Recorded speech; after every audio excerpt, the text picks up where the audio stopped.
Cafe chain Costa Coffee is facing calls for it to be boycotted after their use of a trans mural on a company van. The advert portrays a cartoon surfer drinking from a cup with two visible scars indicating that they have had a double mastectomy, which is, of course, what plenty of people call top surgery, I think it is, if you want to, quote-unquote, change gender.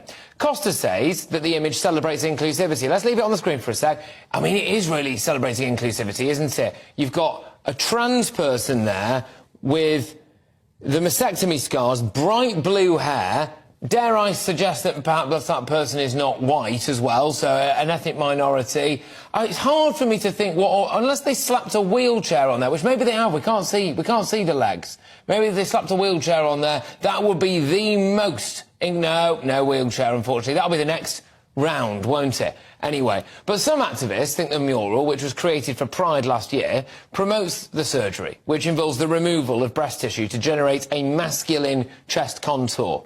Look, I'm joined now by the wonderful Kellie-Jay Keen, who is the founder of Standing for Women. Kelly, thank you. Should we boycott Costa Coffee? Yeah, absolutely. Let's make it the Costa's Bud Light movement moment, so that everybody associates Costa now with the mutilation of usually young women by these double mastectomies or, you know, breast amputation. Let's stop using euphemisms like top surgery. You know, there's surgeons on TikTok that call it yeet the teat. There's all this euphemistic, but it's really serious surgery that carries often quite a lot of complications, including necrosis, and all things that I won't talk about at this time of day, but really, really quite horrific. No, and do you think that it is a push to normalise, would you say, the kind of very drastic surgery that can go alongside people who feel as though that they may be born into the wrong body? My argument, I suppose, would be that is it helping to perpetuate a mental illness? Well, I think it is. Look, I don't remember Costa Coffee putting up pictures of kids with loads of scarring all over their arms to promote self-harm, like cutting, or skeletal images of women to promote anorexia. So as far as I'm concerned, this is the same. This is opting out of womanhood, which actually many of these young women find to their cost that you really, really can't do that.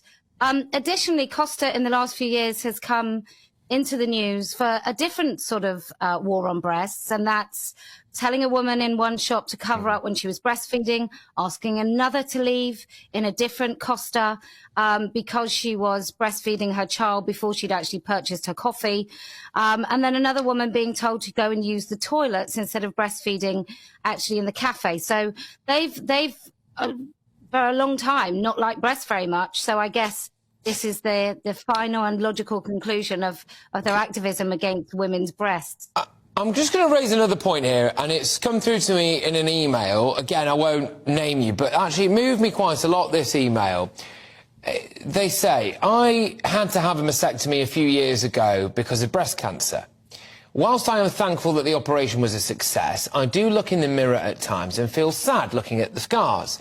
If women want to have their healthy breasts removed to make them look like men, it's up to them. But it saddens and angers me that Costa are celebrating it. And it's one thing to sit here and talk about the trans stuff. It's one thing to sit here and talk about virtue signalling. But actually, it is very offensive to a lot of women who've had breast cancer, I think, isn't it?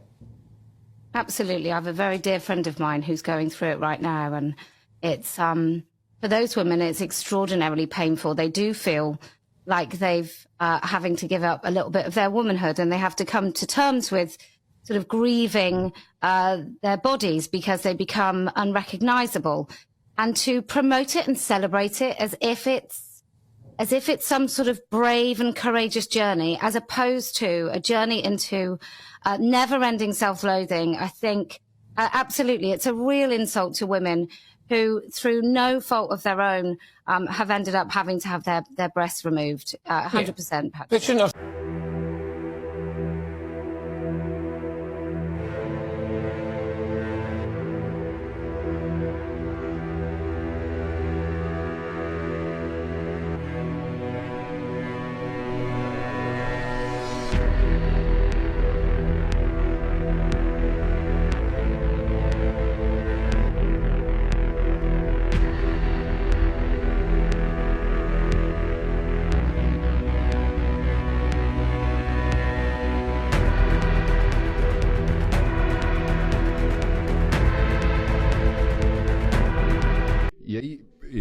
não...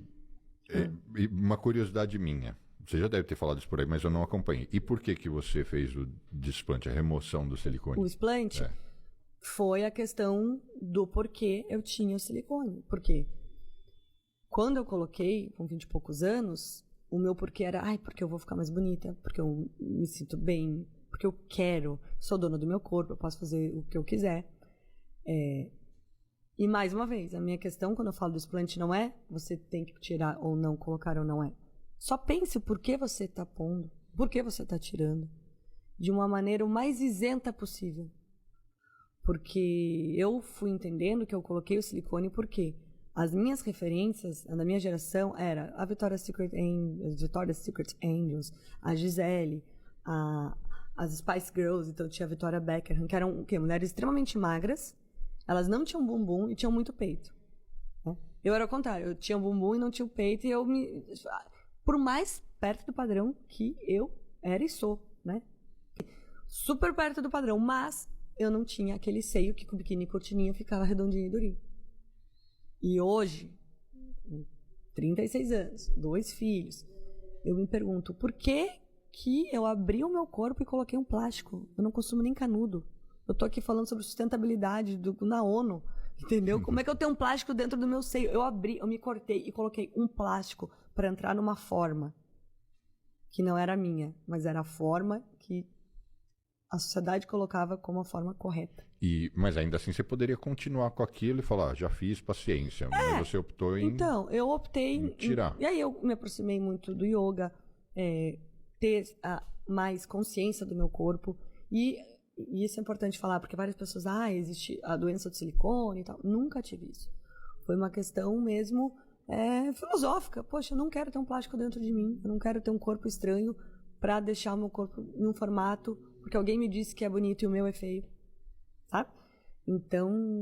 você amadureceu, sua compreensão em relação ao tema mudou, né? Mudou, é isso. Mudou. E não é uma questão aqui maniqueísta de ser certo ou errado. É a gente se questionar o porquê. E aí volta de novo. Bruno, toda hora eu vou voltar na questão de gênero, porque o meu propósito é as mulheres se libertarem, mas é isso. Quantos % do seu dia um homem pensa na sua aparência? Sabe? Quando o homem se vê diante do espelho, o que ele pensa? E é muito diferente. Isso ocupa 5% do seu tempo. Se você olhou, talvez você olhou, isso aqui é bom, mas vida seguiu. E nós não. A sociedade nos ensina, a gente não se olha no espelho, a gente se julga no espelho. As mulheres param na frente do espelho, toda mulher que está nos ouvindo aqui, nos vendo, a gente para na frente do espelho e fica, aqui tem uma ruga, incidente, não sei o quê, meu cabelo tá ruim. E nunca tá bom, né? Ela pode ser maravilhosa. Nunca tá bom, nunca tá bom, errado. porque é uma percepção de dentro para fora. Porque a gente é ensinada, e inclusive aí vem a indústria toda, né, tal, que movimenta trilhões, a gente é ensinada que não tá bom.